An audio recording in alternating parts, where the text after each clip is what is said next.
Hagai Gituma is a water engineering student at the Kenya Water Institute. He holds a certificate in animation, which he is passionate about, so much so that after his diploma, he intends to pursue it in his undergrad. Hard to miss on him are his dreadlocks, which he says are the reason a certain tertiary institution denied him an opportunity to study there. Through Ngina Kirori's submissions to this court, he shares his experiences.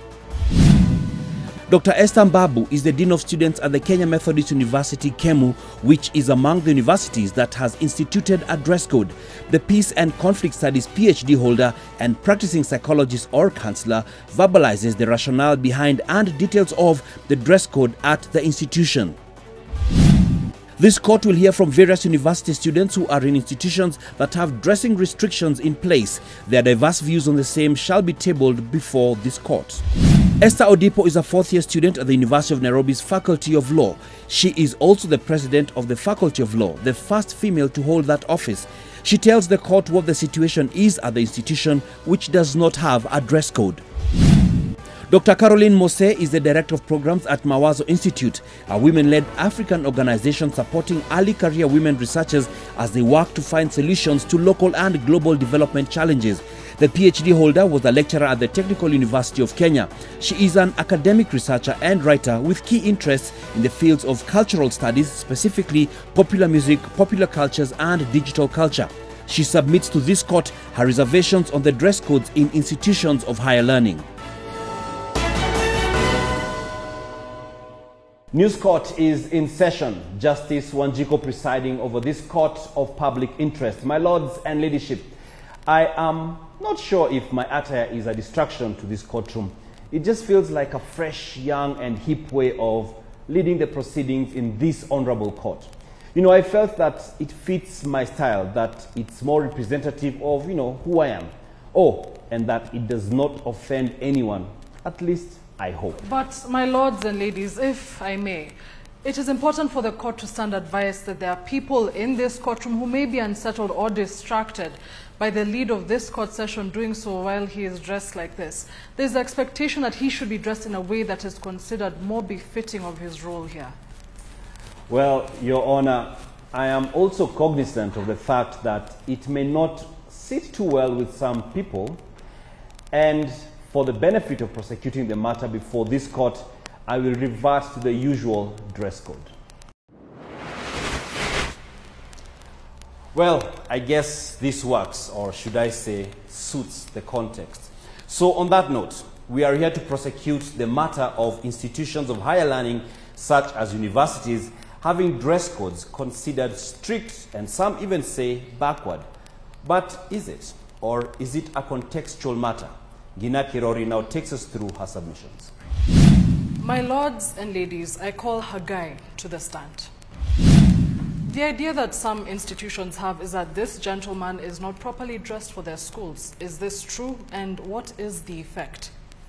Umaipitia changamoto yoyote because of dressing or hair? Yeah. I've ever, when applying a certain college at Thika. What happened from there? So I guess walikuwa nasema there was some students who were stealing, then they had threats. Yeah, that's why ilikuwa hard kwangu. Yeah. Sorry, how did it make you feel wakati walikuambia uwezi join shule yao because of your dreads? Also, it's not about school only. Hadi uko nje. So kama umezoea, if you're not new to this style, kama umezoea, you just move on. Kuna shule flani zinasema, you can't get into school with dreadlocks, you can't wear this, you can't wear that. Do you see the point? We all can't be the same. We are different. So they should not measure on how someone's dressed. They should just measure on the studies. Mtu akikuja akidai kuvamini, akidai kufanya dreads. What are your future plans? Yeah, nishaikosa job juu ya dress code. Yeah, so I'm planning, like, since I am doing engineering after this, because I'm sure siwezi pata job enye I'm not fully dressed, so I have to change. I just like the fashion style, not the suit one. So I have to fake the character. Yeah. That's all from me, Your Honor. I rest my case. Now, there are various universities that have communicated different dress codes to their students. Let's sample some of them. First, Strathmore University, which is one of the first to have been known to have the same. The school's rationale is the application of the principles of modesty, decency, and professional appropriateness. It further says the dress code reinforces an atmosphere of professionalism and good grooming. This also projects the learning and positive transformational atmosphere within the university. Participants are thus expected to dress in a business-like manner. So, the dress code for the ladies at Strathmore University is: skirt hemlines and slits should be below the knee, shirts and blouses should be long enough to cover the midriff and must have sleeves, low plunging necklines are inappropriate, sleeveless tops and dresses may be worn with a sleeved blouse, jacket or sweater underneath or over top. Tailored fit is always appropriate. Clothing that is too tight, too short or too revealing is not appropriate. No tracksuits and shorts are allowed. The school allows elegant footwear of choice except rubber shoes and slippers. For the gentlemen, shirts should be long enough to cover the torso and must have sleeves. Fabric for both shirts and trousers should be loose, not transparent and not clinging to the body. Footwear of choice may be worn except slippers and slipper-like sandals. No tracksuits, shorts and t-shirts are allowed. Another university is Umma University, where the school says students should as much as possible adhere to the Islamic code of dress. Muslim students are expected to dress in a manner considered prospered by the Sharia. Non-Muslim students may adopt the Islamic dress if they so desire. Otherwise, they should dress in accordance with the university dress code. Such mode of dress shall also be decent, neat and clean. All non-Muslim female students should wear long dresses or skirts to the ankle level. At Umma University, the following are strictly forbidden: short skirts, see-through clothes, low neckline tops, tight clothing, low riding trousers, pedal pushers, sagging clothes, caps or hats, clothing that shows innerwear, jewelry on eyebrows or eyelids, the belly, lips, nose and tongue, clothes that reveal body cleavages. Students are also expected to avoid dreadlocks or rasta, punk hairdos, afrocut, unkept hairdos, bright-colored and unbecoming hair color, exposed tattoos and or wordings or writings on clothes with abusive language. The third university we shall sample, my lords and ladyships, is Daystar University, whose rationale is that students should dress decently in order to glorify God and encourage each other in the Lord, as opposed to being stumbling blocks to one another. The biblical perspective of hairstyle and dress for both men and ladies is cleanliness and modesty. Modesty includes all that which is morally, socially and reasonably acceptable. The measuring yard is the Bible. At Daystar University, the men's dress code is: 1. Hair should be properly groomed, well trimmed and combed. No plaiting, either locks or braids. 2. Tattoos and body piercings are unacceptable. Then, caps or hats or other headgear are disallowed at various halls, offices and functions. Students are expected to wear clothes with appropriate or no writings. Proper fitting trousers should be worn at the waist to avoid sagging. Earrings and studs are not allowed, and the chest should be covered. The ladies' dress code at Daystar University: dresses, skirts and slits should be below the knee line. Tops should be long enough that the midriff is never exposed. The ladies are also expected to avoid miniskirts that are above the knee line, necklines that are 4 inches below the shoulders, body-tight trousers, bare backs, leggings and joggings, navel gazers, popularly known as tumbokat, and see-through clothes. Acceptable are sweaters, loose-fitting tops, dresses or skirts, trouser suits. Unacceptable: piercing one's nose, navel, eyebrows, tongue or any other body part, including putting a ring in pierced places. Also unacceptable are tattoos, and those that are existing should always be covered. This court now gets submissions from some of these institutions in different parts of the country. Let's start with the Kenya Methodist University. We are expected to mentor our students based on the Christian values and principles, which are about decency. You know, that is in line even with our culture and our African culture, that is not about exposing too much of the body that we really do not need to see when we are in class, when we are in functions. And if a man would come with an open chest, and it is, you know, and then they sag their trousers, and that inappropriate dressing can, of course, affect the other students as they learn. So it's the media actually who took this memo out of context. For our students, they should just try to embrace, because it's for our positive, simply because we shall be here for a very short time.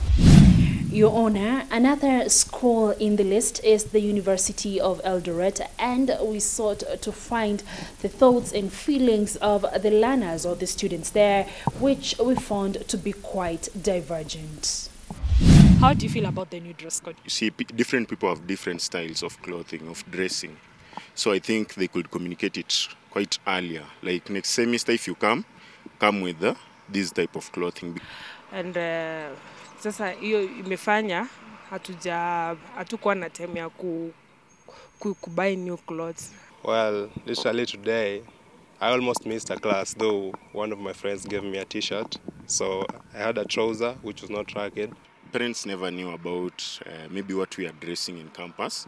So if they give you money, maybe at the beginning of the semester, you purchase the clothes you are okay with and come them to school. Literally, I'm really struggling to go to classes because I have to find money to buy new clothes. First of all, I haven't done that yet. Justice Wanjikom, it is prudent to report to this court that we also sought the voice of the school's administration, but they were not forthcoming, no further submissions. There are universities that do not have dress codes, and they are still churning out graduates and nurturing students. Does it affect their students? We now call to the doc, Esther Odipo. So, for you who's in a school that does not have rules, would you have preferred if your school had those kind of guidelines? Freedom of expression is expressed through a dress code, and if someone feels that they are comfortable in dreadlocks, I don't feel in any way the way you dress will actually inconvenience the rest of the students by having dreadlocks. That is not an issue personally. You may have some of your constituents or those within your jurisdiction being uncomfortable with that. It would mean some guys will have to go shave their dreads if they want to continue. What would your position be as a student leader? Okay, so my take would be that for us to actually implement this, it will be a progressive thing, but we cannot impose it on the students. Yes. Thank you very much. You may have a seat. Thank you. Now, my lords and ladies, away from the schools, we can now hear from Dr. Caroline Mose. What's your view on this matter when it comes to dress codes for universities? A university ideally should be a safe space for students to learn, to experiment before they go out into the world. This is more or less the last place where you can be young in a safe space before you are released out into the world. So why do we feel, one, the need to impose that? And some of the reasons they give is because some of them are religious-based universities. They are under the umbrella of a certain church or the Muslim faith, for instance. And for them, that is the value system they carry. And they feel that it does not move in tandem with that. What's your comment on that? So again, we have to question these so-called values. Whose values are they and where have they come from? You have just referenced the Chief Justice who was asked about the stud. Let's be very explicit about that. It was not just about the stud. I remember watching that interview, and the question he was asked was, are you gay? Why would it be an issue if a Chief Justice was gay, for example? What would that have to do with anything? How would that affect the delivery of his mandate as a Chief Justice, for example? Why would dreadlocks on my head affect my delivery, affect my intelligence? I have actually been teaching for 7 years. I'm now doing something different. How did that affect the delivery of my classes? How did that affect how I prepared my classes? So again, we need to ask these questions and we need to interrogate. Why? You know, I've had someone coming up here and talking about how universities are training people for the corporate world. And I have to ask, how many graduates is the so-called corporate world absorbing, number one? And number two, what is the corporate world? I have some statistics here. 90% of new jobs being created in Kenya by 2020, this was a couple of years ago, 90% of jobs being created for young people was in the informal sector, and they were poorly paid jobs. So what is this corporate world where we are all imagining we will all have to enter and wear suits and shave our dreadlocks and dress modestly and represent values? Where? In which country? So there is a certain psychosis, a phantasmagoria, where we imagine there is this place where all these graduates are going to end up, and that is not the reality on the ground. A number of employers are still keen on being impressed by me being in a suit. And for that person who is leaving campus or university, will hear you as well say that there are no jobs, so they know there's a narrow chance, which is a reality, there's a narrow chance of getting into a job. So I would want to put my best foot forward. And in light of the people who are meant to be given an opportunity, that best foot forward means get your best suit forward. The history of the suit is actually very, very interesting. The suit was not used for people to look smart. It was actually used originally for people to look ordinary.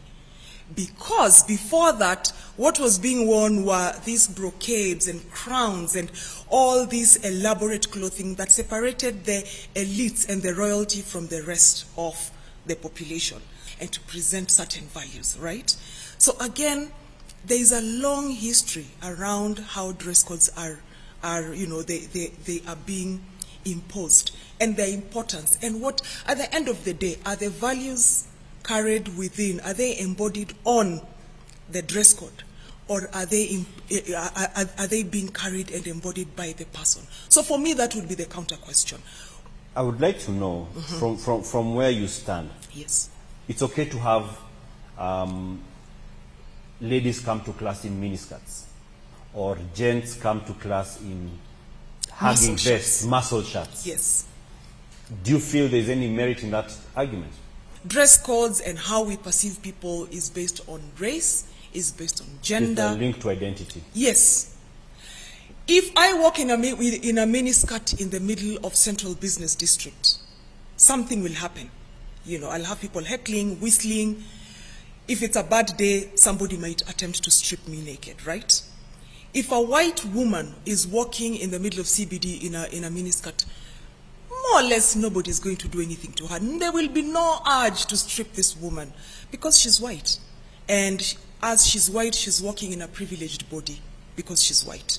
I am not, right? Because I am black.